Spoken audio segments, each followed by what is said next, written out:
Welcome to the Infra Insider podcast from Infra-Be, a leader in renewable energy and infrastructure executive search.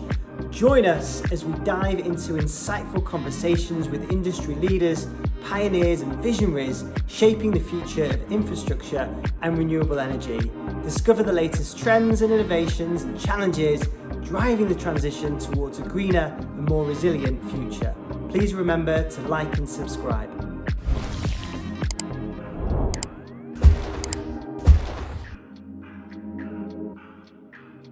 Welcome to the Infra Insider. This is episode 10. I'm super excited about having this conversation. We've been planning it for a while. Today, I'm joined by Elizabeth Baxter, and she's a non-executive director of an amazing organisation called Powerful Women. And Powerful Women is an organisation that is bringing and adding so much to the sector, very, very much so focused around diversity. Without further ado, Elizabeth, please introduce yourself, because I'm not going to do it. I normally do it, but I'm not going to do it this time because I think people are sick of hearing about me and my intros. So Elizabeth, welcome to the show. Thank you very much. Thanks, Daniel, for inviting me. It's a pleasure to be here. Yes, so my career journey started at a fascinating and educational time, experiencing the boom and bust at Lehman Brothers on Wall Street. And then I found, yes, it was an interesting time. And then I found my calling, as it were, in renewable energy finance based here in London. So I worked after Lehman first for a startup renewables developer, and then I spent 11 years at the European Bank for Reconstruction and Development, financing wind and solar projects across Central, Eastern, and Southeastern Europe and parts of North Africa and the Middle East. And then 3 years ago, transitioned essentially across the table from myself to Synetics, a renewable energy independent power producer, part of JP Morgan's Infrastructure Investment Fund. And at Synetics, my responsibility was as Director of Project Finance for developing the financing strategies and executing the financings for renewables across Europe. And as you say, I also have the honor of serving as a non-executive director of Powerful Women, which is an organization established a decade ago now by Baroness Sandy Verma and Laura Sands to advance gender balance and diversity and inclusion in the UK energy sector. And that is what we want to focus on today. However, we can't ignore the fact that you've had an incredibly interesting career that spans across banking and renewable energy developers stroke IPPs. And I think we also will probably touch upon, how you went from banking, project finance, and then into Synetics. Tell us about your role at Powerful Women. I'd be really interested to understand about that. Yes, so there are increasingly organizations in the UK devoted to diversity and inclusion in the energy sector. And I think what's special about Powerful Women is the Energy Leaders Coalition, where Powerful Women convenes the CEOs of some of the biggest energy employers in the UK. And the CEOs themselves gather together regularly, and including with us, to discuss what's going well, what's challenging around advancing diversity and inclusion, particularly with the gender focus in the UK. And so Powerful Women's role is to connect and support with resources and ideas these companies, but also to challenge them through data, public accountability, and monitoring how things are going and if we're getting the results that we all collectively have said we would like to see. Okay, so diversity across the energy market, it is a problem. It is an issue. Yes, it's something that needs to be addressed. As a recruiter working in the space, it's something that is very much so part of our key proposition. We need to get better at it. We need to understand more about it, which is obviously what we're going to cover off today. But let's just talk about the problem? How bad is it? Are there any statistics that you can share? Yes, so Powerful Women has been tracking now for a decade the gender balance, particularly at the most senior levels, looking each year at the 80 largest energy employers in the UK. We recently published our 2024 stats. So these 80 companies cover over 90% of UK energy sector employees. And unfortunately, the figures aren't good and have been stagnating in recent years. So looking at the board level of these 80 largest energy companies in the UK, 29% of directors are female, and we still have 1/5 of these companies who have 0 women on boards, an all-male board in 2024. And thinking about the executive director roles, 16% of those are held by women, and we have 3/4 of these energy companies that still have an all-male exec team. To put this into context a bit for you of how the energy sector is faring compared to business overall in the UK. That was my next question. Oh, yeah. Yes, it's bad here, but is it so bad everywhere, or how are we doing? Unfortunately, energy is not doing very well relative to other sectors. It's one of the lowest performing sectors in terms of gender balance. So the FTSE Women Leaders Review has set a target of 40% women on boards by 2025, and that target was met early. The FTSE 350 already has 42% of board members being female. Now, for the executive director positions, it's still down at 27%, but again, that's relative to 16% for the energy sector. And when we think about the pipeline, how can we hit this 40% critical mass today and in the future? In the FTSE 350, the senior management, looking at the few levels below the C-suite, is 34% female. So that's a problem of how we can build the pipeline. Yeah. And in the energy sector, so I mentioned the data covers the 80 biggest employers. Well, unfortunately, less than half of them disclosed publicly their middle management statistics.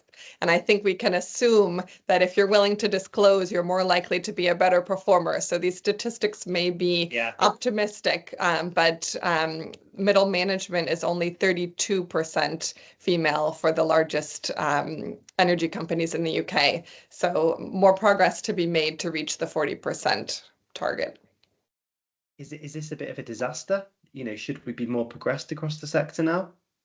I think something that I find particularly worrying is how the statistics have stagnated in the last few years. So we've definitely seen improvement since Powerful Women began collecting the data in 2005, when board members, only 9% of them were female in the energy sector in the UK. We're up to 29, but it really hasn't shifted much at any of these levels the last few years. And go ahead. I'm not going to put you on the spot, but obviously we talked about the FTSE in general, and then we compared that against the energy sector. So the energy sector is performing particularly badly. Are there any sectors that are performing very well?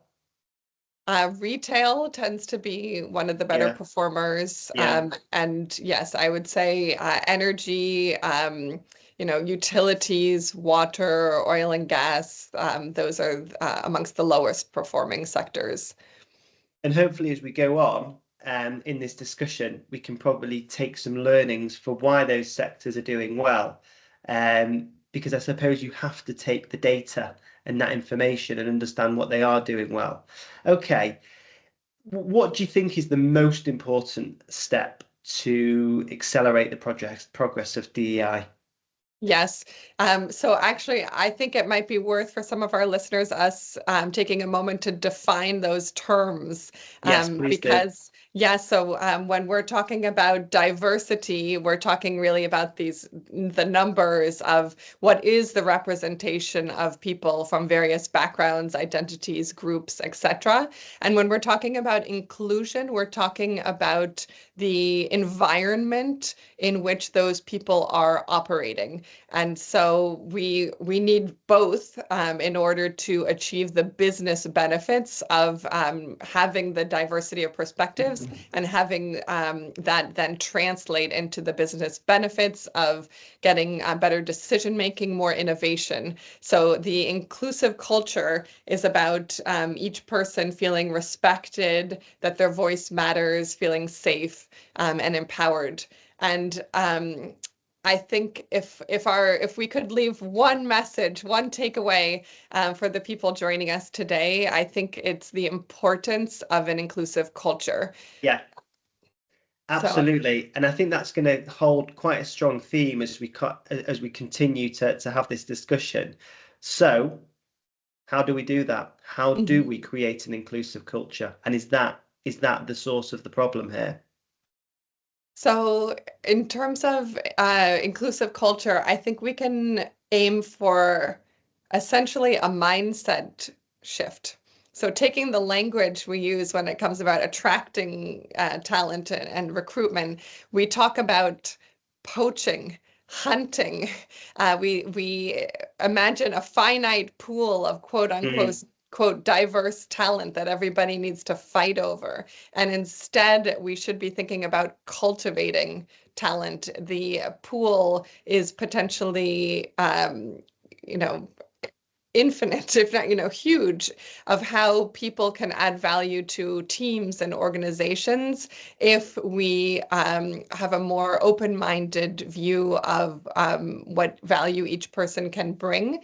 And we invest in building a culture in which every single person can thrive and seek to reach their full potential and add maximum value. So another way of describing this mindset shift, Matthew Barzin, a former US ambassador, wrote a wonderful book called The Power of Giving Away Power, where he talks about shifting from a pyramid mindset, where the goal is to climb up and some people are more important or valuable than others, to a constellation mindset in which every single person has something to contribute and we have something to learn from everyone. And the goal is to make new patterns and connections and share ideas. And I think if we could each work on shifting to a constellation mindset, we would see so much opportunity around us to support others, to learn from others, and again, to have a better business outcome as a result. changing a culture isn't something that you can do overnight. And I think that we need to be mindful of that. If you are, let's say, an IPP or a developer, and you want to, improve diversity, it's not as you can't just flick the switch and say, right, we're going to start hiring diverse candidates, because actually, once you've hired them, if you don't have the inclusive culture, it ultimately won't work out. And you'll be continuously in that cycle of trying to change, trying to be more diverse, but actually never quite getting there. Have you seen any effective strategies or practices that have been implemented by other organizations to create or improve a more inclusive culture? Yeah, so I completely agree. This is not building a diverse and inclusive team and company is not something that they're quick fixes for. This is about difficult, well, potentially depending where the culture starts, Yeah. but potentially, this is multi-years of deep investment in cultural transformation that will benefit not just people from underrepresented groups, but every single employee and team member can seek to pursue their potential and thrive better. Now, a key first step is decision makers, leadership teams really believing that understanding and believing that their company will perform better, it will make more money, it will be more innovative if they invest in building a diverse and inclusive team. And unfortunately, I think there is still, in many cases, a belief gap out there amongst executives that maybe put some lip service towards the importance of diversity and inclusion. But if they truly believed in the tangible business benefits, I think we'd see greater investment. So believing in the benefits of making this investment for the company is an important first step. And then I think these transformations need to be very data-driven.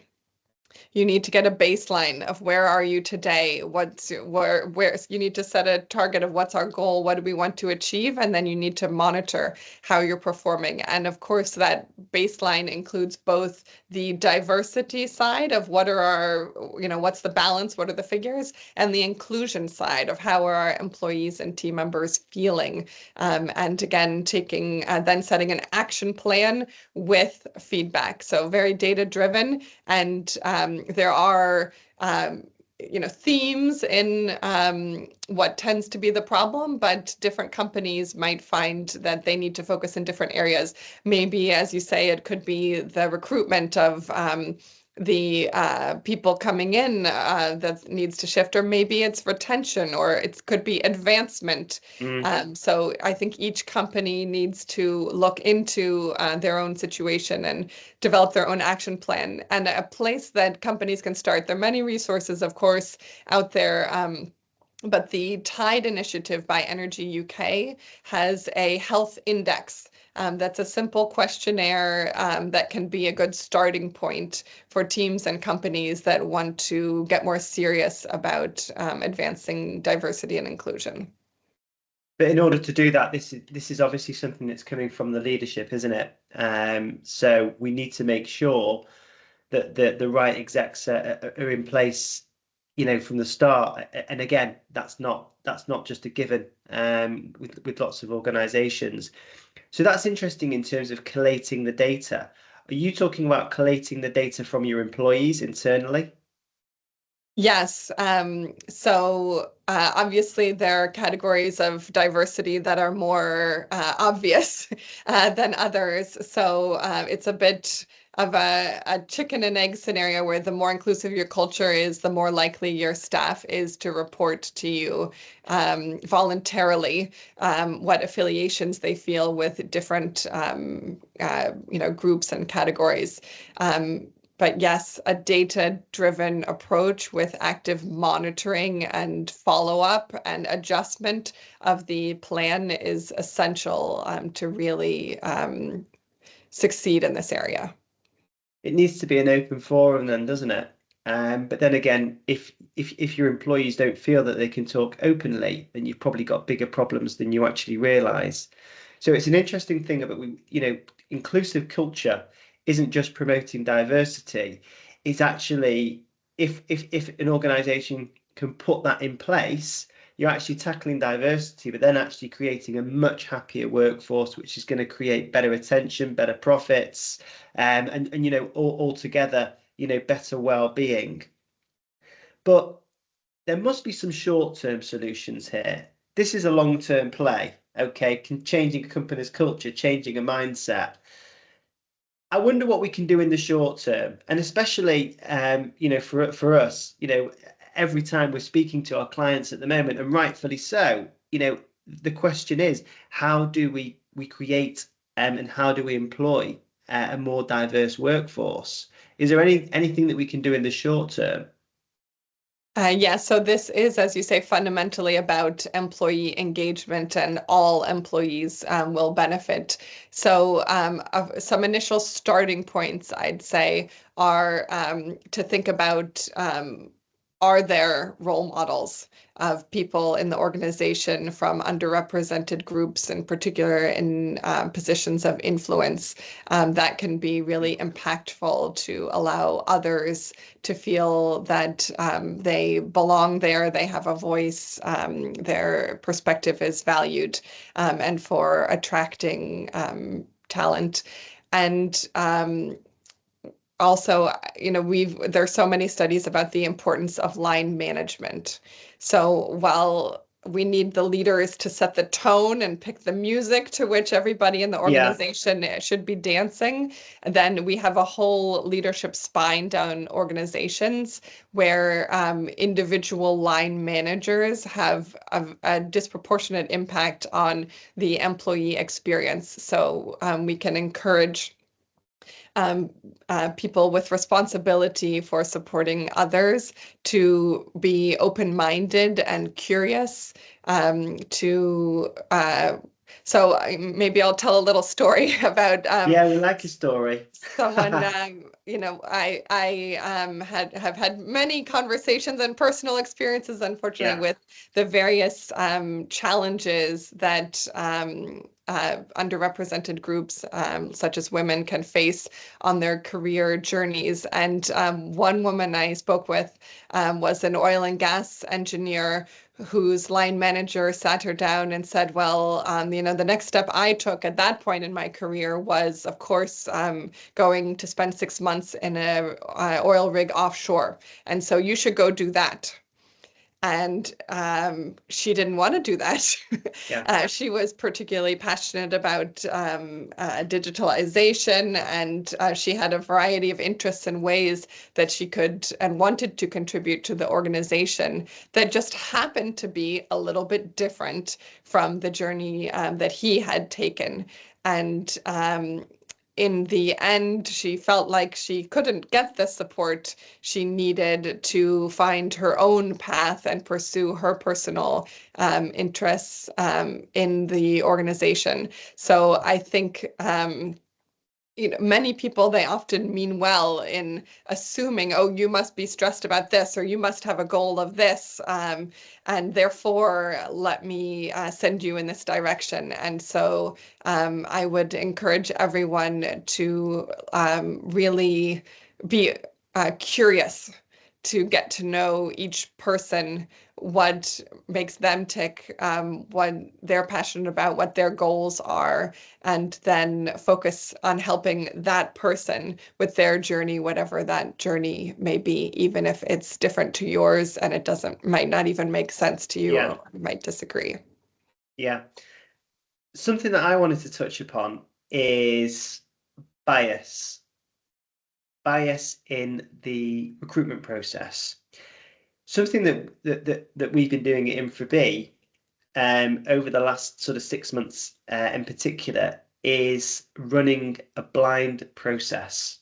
So anonymizing CVs, removing pictures, removing names, removing any language that might identify the candidate as a certain gender or ethnicity. Um, what do you think of a blind process, and do you actually think that they work? So I don't think the ultimate hiring decision is taken off the unnamed CV. Hmm. So I think I don't have data on the effectiveness of that in changing who gets into the first round interview.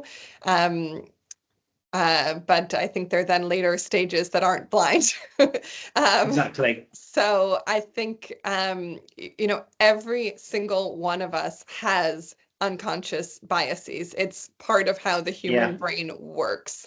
And I see so often people will say, we just want the best person for the job.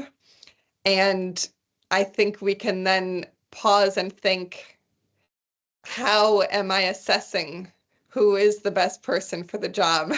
So This is I not so objective, it's yeah, subjective. no, you're quite right. So my thoughts are, I think a blind process does work. However, which people miss, it only works if you then have a diverse interview panel. And that's the missing step. And unfortunately, some organizations don't have a diverse executive team. And I think that a way to combat this is, you don't necessarily need the panel to be a senior executive team. You can bring in people of all different levels into the organization. And I think that is going to draw us onto a conversation that we had the other day about people being more open-minded to different levels, slightly different skill sets. Maybe someone, if we are recruiting into the energy market, being open and considering people coming from a different sector. Elizabeth, you started, or the main bulk of your life was working within project finance or debt. And any candidate from whatever gender, whatever ethnicity, it's always hard to move from project finance or debt into an equity role, which is what you did at Sonadix. What are your thoughts then on open-mindedness about the recruitment process? And what advice can we give to people, increasing the pool of talent by being more open-minded? So I'm going to disagree with something you said there, Daniel. You said we need a diverse set of interviewers. I think what we need is an inclusive set of interviewers. The responsibility to be open-minded and look for the journey and potential value of each person sits with every single member of the team, not just the members of the teams who are diverse or come from underrepresented groups.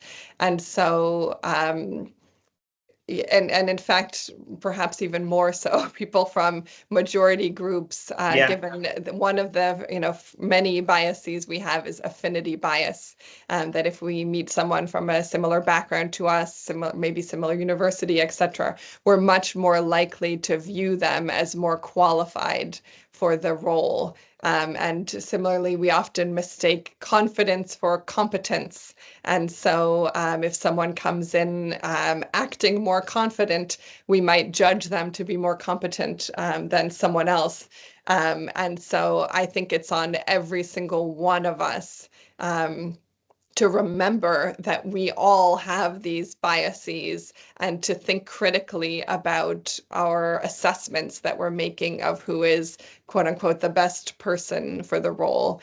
And yes, that's something that I found, as you said, in my career journey, when I decided to transition from being a banker to being on the equity side, negotiating with the bankers. It was two sides of the exact same table in terms of knowledge, experience, etc. It was a very smooth transition, but unfortunately, in terms of convincing companies, teams, etc., that I could make that transition. That wasn't simple. I think often if you've been a banker, people want you to continue doing the same thing and see you as qualified for that.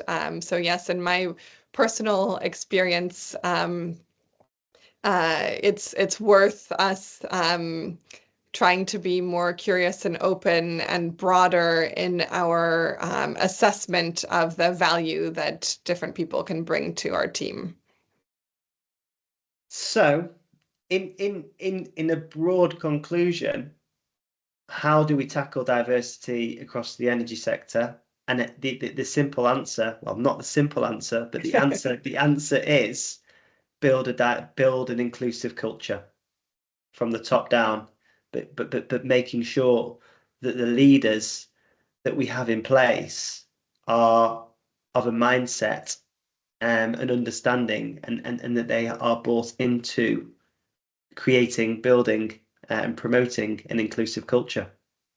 Yes, and I think we are seeing the tide shift in that respect. I think that if we look back 5-10 years ago and we look forward 5-10 years from now, it will be less and less acceptable to have that pyramid mindset of disrespecting other people and climbing your way to the top.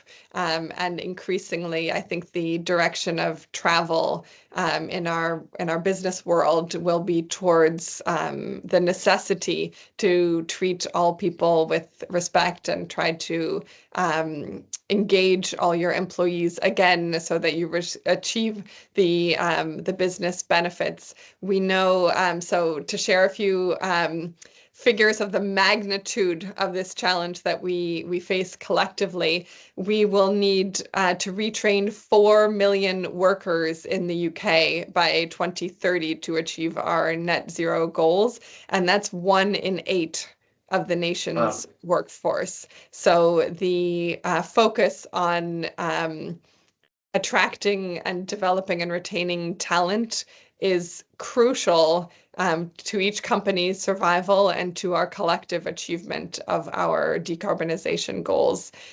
So hopefully our leadership, as you say, will become more and more inclusive over time. And I also think that every single one of us can have an impact in setting an inclusive culture around us in whatever world and team that we influence, in terms of inviting people to have a voice in investing in others and giving others opportunities.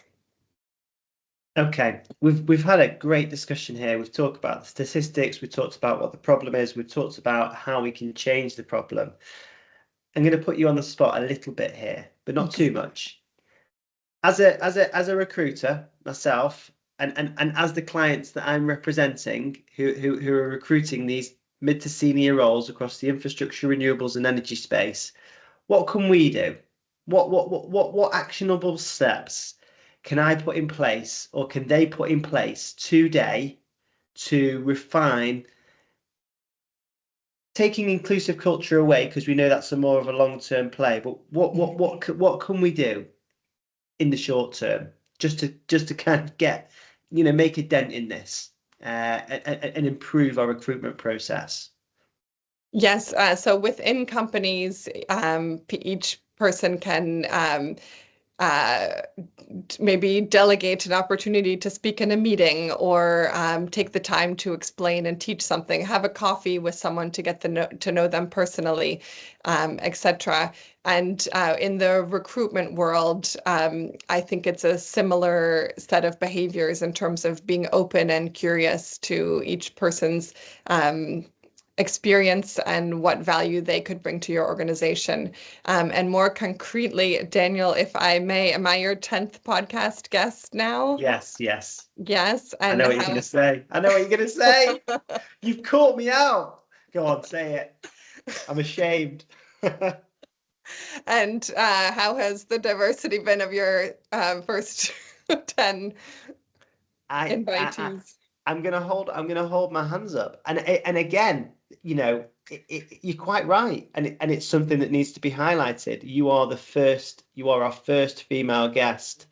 It does come down to a change. It does come down to a leadership change, and the statistics that you discussed at the beginning, they are ringing true, because lots of the clients and lots of the people that we're working with, the senior management team, the CEOs, the founders, and the people that we're talking to, they are males. So No, hopefully we can broaden our universe of whose voices you amplify, and on what topics, to have the first woman on come and speak on diversity inclusion. It's such an important topic. Yeah. And we can also talk about other subjects, and the same thing on ethnicity, that today we focused a lot on diversity, but we have the Parker Review ongoing, showing the dearth of ethnic minorities and leadership in companies, and I think that there are many aspects of underrepresented groups that each of us can make an effort to get to know them, hear from them, and I'm sure there'll be many success stories in the years ahead of making teams and networks, etc., more diverse and inclusive, and the ways in which we all are enriched and stimulated through that investment. And I think the mindset is changing. And when I look at our own statistics, in terms of the successful placements that we've made over the last 12 months, I'm happy, I'm not ecstatic, but I'm happy to report that 37% of the placements that we made were females, and that is a change from the previous year, which was closer to 25%. Um, Not for want of trying, but I think that there is a shift and there is a movement.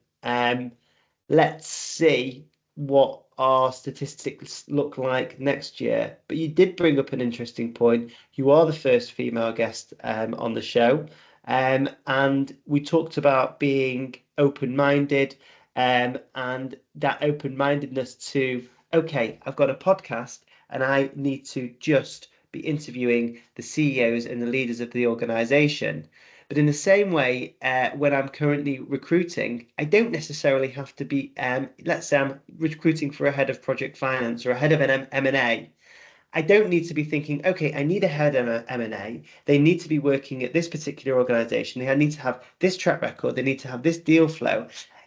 We need to be more open-minded to say, actually, yeah, I'm recruiting for someone from M&A, but you know what? Let's increase the talent pool here. Let's have a look at people that work at debt. Let's have a look at people who maybe need to grow into the role, and increase the options in the same way as this show.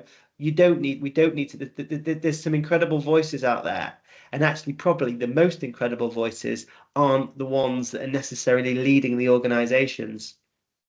Yes, and I think it's similar for organizing conferences, putting together Yeah. panel discussions, what voices we choose to amplify. Personally, I learned so much from mentees from early career. There are people in my universe much younger than I who are using ChatGPT every day and living and breathing it. Sorry, what's ChatGPT? That's another podcast. That is Um, it. That is another. But do you know what? Actually, what I would say about ChatGPT is actually a tool that can be used very, very cleverly in the recruitment process. Okay, because let's start with crafting a job description. We need to be very careful about avoiding gender specific pronouns. Instead of he, she, we need to use they. Coded words as well, like competitive, words like dominant, they can be perceived as masculine, whereas words like supportive, understanding might be seen as more feminine, and actually neutral terms like collaborative and proactive. So actually, the language, and not just the language in a job description, the language in your employee books, the languages on your internet, all of the on your website, sorry.